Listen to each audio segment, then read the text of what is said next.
Hey there, fight fans, and welcome back to Takedown MMA. Petr Yan had a horrible outing against Merab Dvalishvili at UFC Vegas 71 this past weekend, and many believe his time at the top is over. But is there still a way he can bounce back? Let's talk about this and more in today's video. Is Petr Yan finished? Once considered one of the most terrifying bantamweight on the planet, Petr Yan's professional life has taken a dramatic turn since his disqualification loss to Aljamain Sterling at UFC 259. He's now on a 3-fight losing streak, with his most recent defeat coming at the hands of Merab Dvalishvili, who completely shut him down with his wrestling in the UFC Vegas 71 main event. Unlike Yan's 2 losses before Merab, his most recent fight wasn't even close, as the rising contender was all over him, attempting a jaw-dropping 49 takedowns and landing 11. Credit where it's due, Yan managed to stuff an abnormally high number of takedowns at 38, which is a UFC record in itself, but the Russian obviously doesn't like consolations. The fact that Yan lost in a dominant fashion is making fans wonder if he still has it in him. Maybe he does, but his road back to the top of the division will be a long and bumpy one. Can you come back from a deficit loss? Like you don't just lose, like you got controlled and you got your ass whipped. Like, you know what I'm saying? Like, how do you find that spirit again? How do you pick up that spirit? That's one thing that Petr Yan's gonna have to soul search and get from. Forget about soul searching for a minute. Dvalishvili thinks Yan needs to stop underestimating and start respecting his opponents if he wants to make it to the top again, because pride hath a fall. I win. I'm a winner today. It's okay, man. Maybe he's a good guy. You know, I don't know, but I don't know. I don't wanna. It's okay. You know, I think this loss will make him think about more. He will respect other fighters, and he was thinking before he's he's the best and he's the #1 and I am 0. And it's not like this. We all human. And nobody's perfect, you know, and you should not treat people like this, you know. You should respect everybody. You know, he wasn't respect me before, but now he will respect me. A man who can attempt close to 50 takedowns in a 5-round fight without breaking a sweat certainly deserves respect and much more. Like a bantamweight title shot against the winner of Aljamain Sterling versus Henry Cejudo, which is scheduled to take place at UFC 288 in May. Unfortunately, the champion Sterling and Dvalishvili are buddies for life, and Merab won't fight Mr. Funk Master as long as he is the champion. According to Dana White, that is the equivalent of Dvalishvili shooting himself in the foot. Does Merab want a shot at the title, or would Merab rather have people under him jump over him and him have to take on all these different tough guys when he's not even getting a title shot when he's next in line for it? That's a personal decision that he needs to make. If that's what he wants to do, I can tell you how that story ends. It's not a good ending to that story, but he's a big boy. He can figure that out on his own. Luckily, Sterling doesn't plan on staying at bantamweight for long and wants to move up to featherweight for a couple of wins so Dvalishvili can continue to reign his terror in the division. Yan's in a tough spot for now, and he'll have to make some serious adjustments to make a comeback, because as good as he is, the sport of MMA shows no mercy to anyone. Leon Edwards warns Kamaru Usman. It's UFC 286 fight week, MMA fans, and we all know what that means. We'll enter enemy territory in London in the hope of reclaiming the welterweight title, 8 months after losing it in one of the biggest comebacks in UFC history by Leon Edwards at UFC 278. Edwards and Usman are tied at 1-1, with the Nigerian winning the fight between the two in 2015 and Edwards winning at UFC 278. The stakes couldn't be higher. With the proud nation of England behind him, Edwards' confidence is through the roof. He thinks there's no way Usman can beat him in his own backyard. I'm going in there to outclass him, outmaster him, and show the world that I am the new dog on the block. I just can't see how he comes over and take the belt away from me, you know, not back home in London. Usman isn't short of confidence either, especially given the fact that he won the first fight, and he was winning the second one as well.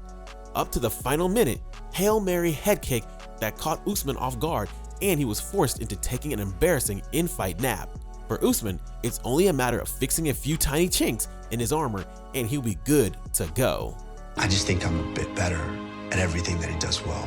He's a good, talented striker, and he broke through.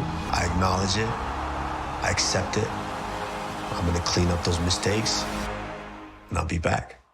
If you are fighting at the highest level in MMA, talent alone isn't enough. Confidence is key, which is exactly why the two welterweight phenoms will be entering the cage with a positive mindset come fight. For Usman, however, it'll be a much harder task given the way he lost the last time around. That is why the consensus welterweight GOAT, George St. Pierre, believes. After a loss, very often we see fighters that a loss can affect their confidence. And a confidence is very important for a fighter because you can have all the skills in the world, but if you don't have confidence, it's like someone who has a lot of money in his bank account but no way of accessing it. So for the magic to happen, you need the skills and the confidence.